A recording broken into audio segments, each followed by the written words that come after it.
বাবা কোনো সময় বড় অসুস্থতা হবে, তুফান আইছে, শরীর খারাপ, কোনো মহফিল বয়ান করা 12টা সফর আমরা না করতাম কোনো সময়, বাবা আজকে শরীর খারাপ পারইবার নাই, বা কোনো সময় কইতাম যে ওয়েদার বেশি খারাপ, আমরা ব্যবসায়ীরা কইতারে বা মানুষে পাহাড় চাইবা আমি যাই কি তারা অপেক্ষা করে। ও বেমার আসলাম আখতা বাবারও কথা মনে পড়লো, ওই যাই কি 1.5 টাকার মানুষ নাই আমি, কিন্তু 10 জন হোক আর 200 জন হোক কিছু মানুষে তো আমার বার চাইব, কারণ আমি তো সাইবর হুয়া, আমার তো আর কোনো যোগ্যতাও নেই। এটা আমি এমনি অ্যাক্টিং করি আর না, এটা বাস্তব কথা কইয়ার, আমার মনের কথা, আমি যে মাপের মানুষ আর কি। আমার লোকাল বাজারও আমি যদি যাই কোনো সময় আখতা যাই, মাসও 1 দিন 2 দিন বিশেষ প্রয়োজনে, অনেকে সালাম করে, আসসালামু আলাইকুম, দগুনগ্র সাহেব বাল্লা আসেননি, মিয়া বাল্লা আসেননি, সাপ বাল্লা আসেননি, খেয়ে খো মামা চাষা হয় লোকাল মানুষ। আমি নিজে চিন্তা করি, ঠিক আমার বয়সী এবং আমার বাবার যে নাম, ও নামও তার আমার পার্শ্ববর্তী গাঁর বা আমার বয়সের আরেকজন মানুষ, হে বার হইলে দেখা যায় কিতারে ও তুমি খান থেকে আটায় খানো যাইতায় ইলা মাতায়, কারণ কিতা নিজের কিচ্ছু নাই, সাবর হওয়ার কারণে, বুঝছেন? এর লাগি শান করার আমি মনে করি, আমার তো ফুঞ্জি কিচ্ছু নাই, সালাম পাই যা সালাম দেইও অবশ্য, বা বাতুত খাওয়াই মানুষে মাঝে মাঝে মজা করি দাবত দিয়ে কিতার লাগি সাহেবর হওয়ার কারণে। অলি আল্লাহর যে মর্যাদা বাদশাহী, এটা কিন্তু চিরস্থায়ী, জুলমের বাদশাহী বড় ক্ষণস্থায়ী। তো আমি ও কথা খোয়াতে আসলাম, আমরা দিমু আল্লাহর দরবারে সাক্ষী, আর আমরা নবীজি হুজুরে পাক সাল্লাল্লাহু আলাইহি ওয়াসাল্লাম বনবা আমরার লাগি সাক্ষী, আমরা সার্টিফাই করবা, আমরা ভেরিফাই করবা যে এরা আমার উম্মতওয়ালা, দয়াল নবী হুজুরে পাক সাল্লাল্লাহু আলাইহি ওয়াসাল্লামে আল্লাহর দরবারও আমরা সিনাইয়া দিবা তার উম্মত বলিয়া। অনেক আসই নবীজির দরকার নাই, নবীজিরে ছাড়িয়া সুজা আল্লাহর কাছে যাইতে গেছেন, ভাই হল ফাট্টা নাই, কারণ আল্লাহ চিনছি ও নবীজির জরিয়ায়, হুজুরে পাক সাল্লাল্লাহু আলাইহি ওয়াসাল্লামের জরিয়ায়। আর বেহেশতর দায় দায়িত্ব সম্পূর্ণ কন্ট্রোল নবীজি হুজুরে পাক সাল্লাল্লাহু আলাইহি ওয়াসাল্লামের হাতে। হুজুরে পাক সাল্লাল্লাহু আলাইহি ওয়াসাল্লাম বেহেশতর দরওয়াজাত গিয়ে ডাক দিবা, দরওয়াজা খুলার লাগি বেহেশতের পাহারাদার যাই নাছেন তেন কইবা তুমি খেয়ে, আমরা নবীজি জবাব দিবা যে আমি মুহাম্মদুর রাসূলুল্লাহ সাল্লাল্লাহু আলাইহি ওয়াসাল্লাম। বেহেশতের পাহারাদার যাই নাছেন তাই দরজা খুলি দিবা, এবং সাথে সাথে কইবা যে আমারে আল্লাহ নির্দেশ দিছেন আপনি মুহাম্মদুর রাসূলুল্লাহ আইলে এই দরওয়াজা খুলিয়া দিতাম, এর আগে খেরুল লাগিয়া বেহেশতের দরওয়াজা খুলা হইতো না, এতএব আপনি আইছেন দরওয়াজা খুলিয়া দিলাম, দয়াল নবীরে জন্নতের দরওয়াজা প্রথম খুলিয়া দেওয়া হইব, আর দয়াল নবীর কদমের পায়ের দুলার বরকতে জন্নত দৈন্য হইব সর্বপ্রথম। এতএব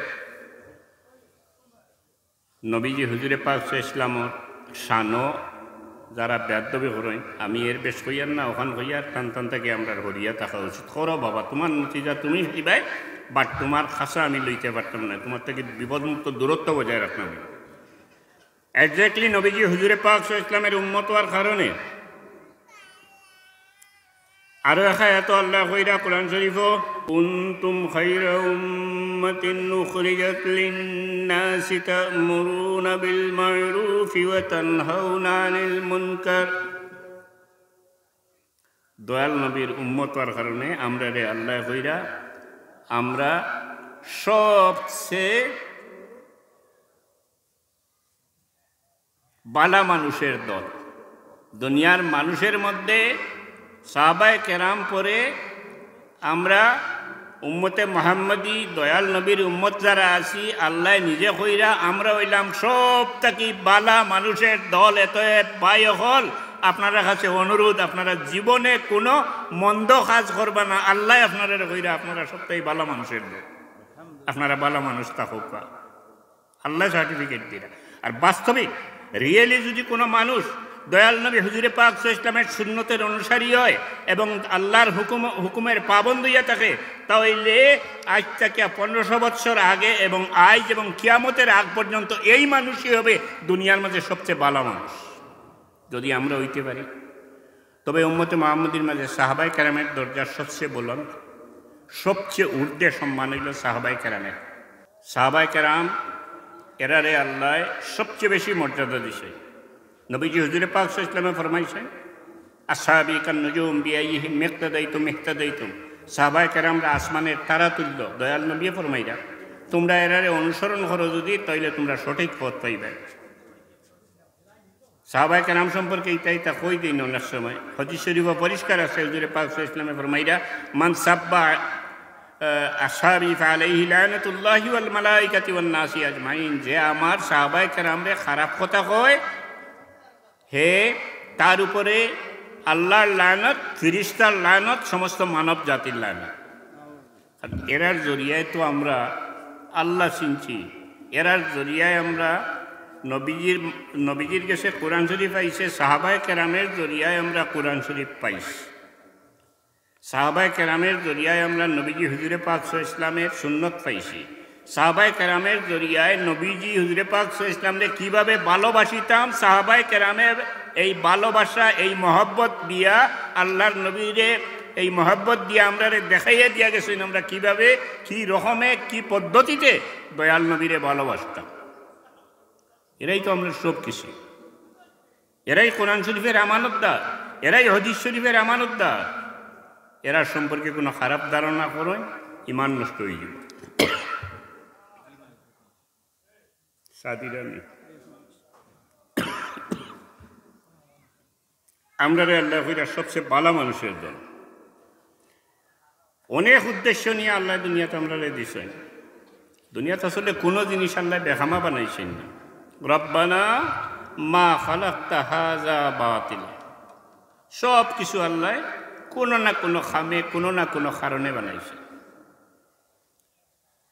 আমরা মানুষ জাতের আর একটা সম্মান দেখই, সৃষ্ট জগৎ পৃথিবীর আসমান জমিন চন্দ্র সূর্য গ্রহ নক্ষত্র যা কিছু বানাইছেন, যত ধরনের জীবজন্তু আল্লাহ বানাইছে, সবই কোনো না কোনো কারণে, কোনো প্রয়োজনে বানাইছেন।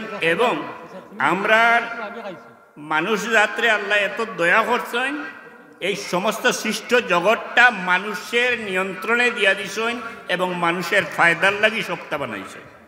কোনোটা ফায়দার লাগি, কোনোটা গবেষণার লাগি এবং কোনোটা শিক্ষার লাগি কোনো জিনিস আল্লাহ বানাইছেন। জীবজন্তু যা কিছু হোক, ওয়াসাখখারা লাকুম মা ফিস সামাওয়াতি ওয়াল আরদ, আমরার লাগি আল্লাহ কইরা আমি তোমরার লাগিয়া আসমান জমিনে যা কিছু আছে তোমরারে এত সম্মান দিছি, তোমরার লাগিয়া আমি সব কিছু আমার সৃষ্ট জগৎটারে তোমরার নিয়ন্ত্রণে দিয়া দিছি, তোমরার ফায়দার লাগে দিয়া দিছি, তোমার তন খামের লাগে দিয়া দিছি, তোমার তন গবেষণার লাগে দিয়া দিছি। তো আল্লাহর কত বড় দয়া, এবং আমরা আল্লাহ কত দয়া করছেন, কত সম্মান দিছেন, কত মর্যাদা দিছেন। তো চিন্তা করতে পারেন, সাপ কিতার লাগে, উন্দুর কিতার লাগে, হিয়াল কিতার লাগে, শুয়োর কিতার লাগে, কুকুর কিতার লাগে, গাছ কিতার লাগে। এটা লম্বা ব্যাপার, আপনি এটা নিয়ে স্টাডি করেন জানি প্রত্যেকটা জিনিস দেখবার শেষ পর্যন্ত মানুষের কামড় লাগে দিচ্ছেন। সামনে গাছ আছে, গাছ দেখিয়া গাছের ফায়দা হইয়া দিই। গাছ আল্লাহ বহুবিধ ফায়দার লাগে দিচ্ছেন। গাছ রোয়া কিন্তু সুন্নত, হাদিস শরীফে আছে। একটা গাছে আমরা কিতা করে দেখুন, গাছে আমরা ছায়া দে, গাছের জড়ে আমরা মাটি দরিয়া রাখে, গাছে আমরা তুফান আটকাইয়া রাখে, গাছে আমরা অক্সিজেন দে, গাছে আমরা ফল দে, আমরা খাই, বিভিন্ন জীবজন্তু খাই, আরও অনেক ফায়দা একটা গাছের মাঝে আছে। আমরা তো কুড়াল খান্দ লইয়া ফাড়ো হামাইলে অনবরত খালি গাছ কাটতে থাকি। সরকারে আইন করে গাছ কাটিও না, এটা সব আমরা কোরআন হাদিস থেকে তারা বার করছে।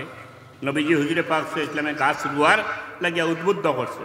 ওটা দেখে হয়তো এখন বৃক্ষরোপণ অভিযান হয় বৎসরে একবার, এটা তো আমার দেওয়া লাগতো না। আমি যদি দয়াল নবীর অনুসরণ করি, হুজুরে পাক সাল্লাল্লাহু আলাইহি ওয়াসাল্লামের সুন্নতের অনুসরণ করি, একটা গাছ হইল সদকায়ে জারিয়া, তৈলে খালি বৎসরে একবার বৃক্ষরোপণ অভিযান করতাম, ব্যানার লইয়া বারইয়া করতাম, তা নাই। আমি সত্যিকারের মানুষ হই, যদি সত্যিকারের উম্মতে মুহাম্মদী হয়, নবীজির সুন্নতের অনুসারী হয়, তাইলে সারা বৎসর আমি গাছ রুইতে থাকবো। আমার বাড়ির জায়গাতে এখানে মানুষের বাড়ি দিয়া কইমুরে বা আমার একটা গাছ রুইতে দেও, কারণ দয়াল নবী হুকুম করিয়া গেছেন। এবং গাছে এত ফায়দা করে, একটা গাছ যতদিন দুনিয়াত বাঁচিয়া রইব বিভিন্ন ফায়দা দিব। আপনি দুনিয়ার থেকে গেলে গিয়ে একটা সদকায়ে জারিয়া, এটার সওয়াবের ভাগ আপনি পাইবেন। সর্বক্ষেত্রে আমরা ইসলামের আদর্শ এগুলা অত্যন্ত ভালো এবং সর্বোত্তম, আমরা মানিয়ে চলি না। ইসলামিক আদর্শ, নবীজির আদর্শ, ইসলামের আদর্শ যেমন সালাম করা, আমরা মুসলমানের সালাম করি একজনে আর একজনকে দেখলে। আজকাল দুনিয়াত বিভিন্ন জাত সালাম আছে, দুনিয়ার সব মুসলমানের সালাম কিন্তু এক জাত সালাম।